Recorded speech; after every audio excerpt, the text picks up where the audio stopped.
रश्मि dear, इस बार Neha, summer और मोना होली हमारे साथ मनाने आ रहे हैं। ध्यान रखना कोई कमी न रह जाए। सूरज ने अपनी नई नवेली दुल्हन रश्मि से कहा। सूरज और रश्मि के ब्याह को 1 महीना ही हुआ था।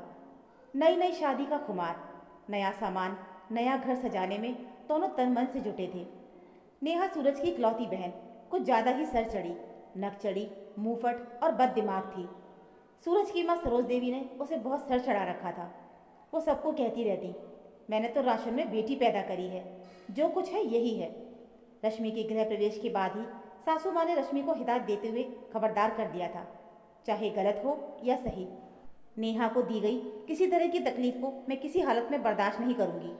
और सूरज, तू भी समझ ले, कल को कहीं नई बहुरिया के कहे में आके तू भी आय बाय न करने लगी। रश्मि बहुत डरी हुई थी नेहा के बारे में सुन सुनकर। ब्याह के वक्त वो नेहा की थोड़ी बहुत चौधराहट देख चुकी थी कि कैसे वो घर वालों के ऊपर बुरी तरह से हावी थी। उसने सूरज से पूछकर नेहा और समर की पसंद का सारा खाना बनाया। इंतजार की घड़ियां खत्म हुई। ननद रानी नेहा पधारी। आते ही नेहा ने घूमकर पूरे घर का मुआयना किया।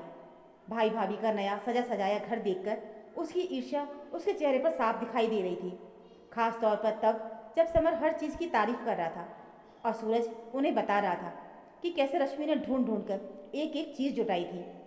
बेडरूम में आकर नेहा ने देखा, पलंग पर एकदम छक सफ़ेद चादर और मैचिंग पिलो लगे थे। कमरे का लुक एकदम 5 स्टार होटल जैसा लग रहा था।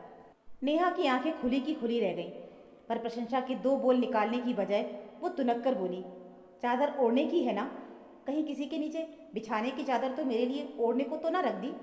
बाथरूम में साबुन तो नया रखा है ना? और तौलिए को किसी ने इस्तेमाल तो नहीं किया? रश्मि का मुंह एकदम से उतर गया। बेचारी बोली, दीदी अभी तो हमारे यहाँ कोई भी नहीं आया, पहली बार आप ही आई हैं।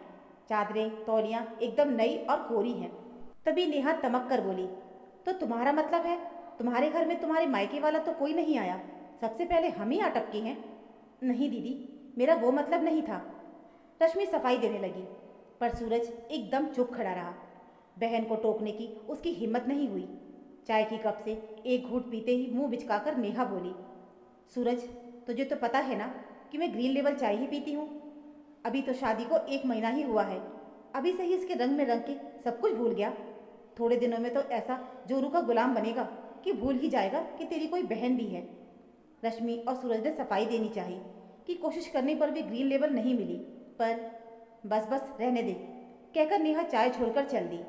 रश्मि के बहुत मेहनत से बनाए खाने को समर और मोना ने खूब चटकारे लेकर खाया और तारीफ भी की। नेहा ने भी खाया तो खूब, पर आदत के अनुसार हर चीज़ में कमी निकाले बिना बाज नहीं आई। रश्मि जितनी भी कोशिश करती कि नेहा को नाराज़ करने का कोई मौका ना दे, पर नेहा कहाँ मानने वाली थी। वो ढूंढ ढूंढ कर किसी न किसी चीज़ को लेकर रश्मि को सूरज के सामने नीचा दिखाने की कोशिश करती। उसे हर वक्त वो डर सताता कि कहीं भाई अपनी बीवी के बस में होकर उसे नज़रअंदाज न करने लगे। 3 दिन रश्मि एक पैर पर खड़ी होकर जी जान से नेहा को खुश करने की कोशिश करती रही। नेहा को समर का रश्मि की बार बार तारीफ करना एक आंख नहीं सुहा रहा था। नेहा का हर बात में रश्मि को ताना मारने को लेकर समर ने कई बार नेहा को समझाने की कोशिश की, पर नेहा के सिर पर जू तक नहीं रेंगी। सबने होली खेली। रश्मि ने खूब पकवान बनाकर खिलाए। जाने से पहले रश्मि और सूरज नेहा और समर को बाजार ले गए, क्योंकि अम्मा जी का हुक्म था, बहन पहली बार आ रही है, उसकी विदाई में कोई कसर मत रखना। शहर के सबसे अच्छे साड़ियों के स्टोर में जिस साड़ी पर नेहा ने हाथ रखा, सूरज ने बिना पैसों की परवाह किए खरीद दिया। समर के लिए भी ब्रांडेड शर्ट, पैंट, मोना के कपड़े, खिलौने, मिठाई, फल मेवा खरीदा। शगुन के लिफाफे भी दिए। लौटकर रश्मि अपने कमरे में अलमारी से कुछ निकाल रही थी कि नेहा आई और उसकी खुली अलमारी में टंगी साड़ियाँ देखने लगी। नई नई हर प्रदेश की साड़ियाँ देखकर उसका मन ललच उठा। उसने 2 साड़ियों की तरफ इशारा करते हुए कह दिया, जो साड़ियाँ तुमने मुझे आज दिलाई, इनके आगे वो कुछ भी नहीं।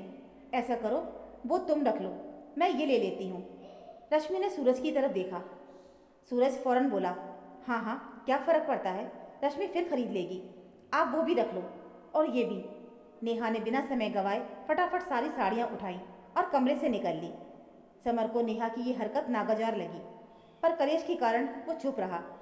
नेहा को रश्मि का नया डिनर सेट भी बहुत पसंद आया, वो भी उसने सूरज को कहकर पैक करा दिया। रश्मि के घर में जो जो चीज़ें नेहा को पसंद आती, वो झट से सूरज से उनकी फरमाइश कर देती, क्योंकि वो जानती थी कि भाई उसे कभी मना नहीं कर सकता। रश्मि को सबसे बुरा तब लगा जब उसने रात में नेहा को अपनी अम्मा से फ़ोन पर रश्मि और सूरज की खातिरदारी और विदाई के सामान की कमी को लेकर खूब नमक मिर्च लगाकर रश्मि और सूरज की बुराई करते सुना। वो अम्मा जी से कह रही थी, पहली बार भाई भाभी के घर आई थी, सोचा था हीरे ना सही कुछ सोने का गिफ्ट तो देंगे, पर उसने तो एक साड़ी देकर सूखा ही टरका दिया। भाभी तो खैर पराए घर से आई थी, पर नेहा ने तो अपनी माँ की कोख से जाए सगे उस भाई को भी नहीं छोड़ा, जिसने अपनी नई नवेली दुल्हन को एक तरफ कर अपनी हैसियत से बढ़कर बहन की हर बात को बिना कुछ सोचे समझे आंख बंद करके पूरा किया, जो हमेशा उसके मुंह से बात निकलने के पहले ही पूरी कर दिया करता था। रश्मि का दिल बहुत दुखा। अगले दिन नेहा को विदा करके रश्मि ने चैन की सांस ली। दरवाज़ा बंद करते ही वो सोफे पर ढेर हो गई। घर आकर 2 दिन के बाद समर ने नेहा को प्यार से पास बिठाया। नेहा मुंह फुलाकर बैठी थी। नेहा, बात सुनो, समर ने कहा। क्या सुनूं? सबको मेरी ही गलती दिखती है। नेहा तुनक कर बोली। गलती नहीं की तो फिर फ़ोन पर अम्मा से क्या नमक मिर्च लगाकर चुगली कर रही थी? जो व्यवहार तुमने रश्मि के घर जाकर किया वो सही नहीं था। समर का लहजा सख्त हो गया। तो क्या करूं? भाई अब उसकी सुनता है, मेरी नहीं। शादी से पहले हर बात मेरी मानता था। नेहा की आंखें भर आईं। समर ने उसका हाथ पकड़ा। पागल हो क्या? सूरज तुम्हारा खून है, हमेशा तुम्हारा ही रहेगा, पर रश्मि उसकी बीवी है, घर की लक्ष्मी है। तुम भाभी की हर चीज़ मांग मांग कर अपना ही कद छोटा कर रही हो। मेरे पास कमी ही क्या है? पर ये जो तुमने किया ये लालच है। तुम्हारे पास सब है और जो चाहिए मैं ला कर दूंगा। समर आगे बोला। भाभी को अपना बना लोगी तो माँ बाप के बाद भी तुम्हारा मायका आबाद रहेगा, वरना रश्मि नहीं चाहेगी तो एक दिन तुम मायके को तरस जाओगी। सोच लो नेहा, रिश्ते तोड़ने आसान है, जोड़ने मुश्किल। नेहा चुप हो गई। रात भर करवटें बदलती रही। उसे सूरज का चुप रहना, रश्मि का चुपचाप सब सहना सब याद आ रहा था। सुबह उठते ही उसने बिना सोचे फ़ोन लगाया। हेलो रश्मि। आवाज़ काँप रही थी। हाँ दीदी बोलो। दूसरी तरफ से ठंडी आवाज़ आई। मैं सॉरी बोलना चाहती थी। जो भी किया बहुत गलत किया। गुस्से में और जलन में तुम्हारा दिल दुखाया, माफ़ कर दो। नेहा फूट फूट के रो पड़ी। रश्मि 2 सेकंड चुप रही और फिर बोली, दीदी रिश्ते रूठने के लिए नहीं, मनाने के लिए होते हैं। आप बड़ी हैं, गलती मान ली, बस यही बहुत है। तू सच में बहुत अच्छी है रश्मि, मैं प्रॉमिस करती हूँ अब कभी ऐसा नहीं करूँगी। फ़ोन रखते ही रश्मि की आंखें भर आईं। सूरज ने पीछे से कंधे पर हाथ रखा। देखा, रिश्ते बच गए। दोस्तों, सारी नंदें एक सी नहीं होती, फिर भी इस बड़ी दुनिया में कहीं ना कहीं नेहा जैसी मिल ही जाएगी, जिन्हें लगता है कि भाई की शादी के बाद मायके पर उनका दबदबा कम हो जाएगा। ऐसी नंदें खुद ही अपने लिए मायके के दरवाजे सदा के लिए बंद कर देती हैं। कहीं आपकी ननदिया भी ऐसी तो नहीं, या आप खुद ऐसी ननद तो नहीं? तो दोस्तों, ये थी हमारी आज की कहानी। उम्मीद है आपको ये कहानी ज़रूर पसंद आई होगी। कहानी अच्छी लगी हो तो प्लीज़ वीडियो को लाइक और चैनल को सब्सक्राइब ज़रूर कर लीजिएगा।